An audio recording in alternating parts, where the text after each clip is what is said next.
In today's video, I'm going to teach you how to embed forms in GoHighLevel.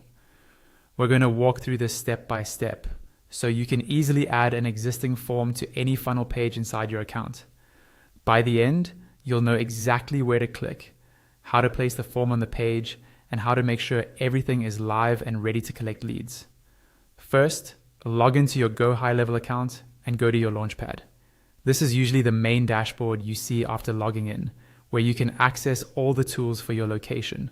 From here, we're going to move into the Sites area because that's where your funnels and pages live. Next, click on Sites. This will open up a section where you can see your funnels and websites.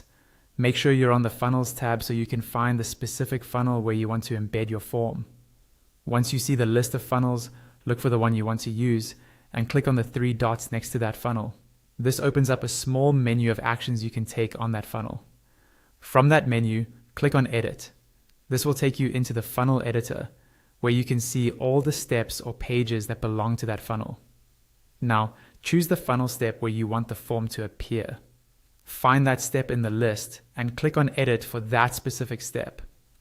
This opens the page builder for that individual page. Inside the page builder, look for the plus icon, which lets you add new elements to the page.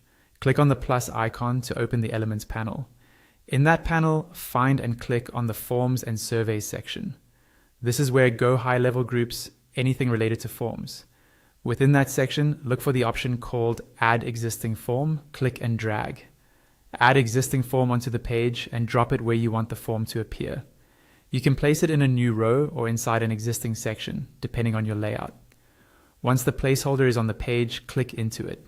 This will open the settings for that form element in the sidebar. In the settings, click on the drop-down that says Select Your Form, and then choose the form you'd like to embed from the list of existing forms in your account. When you're happy with the placement and the selected form, click on Save and Publish.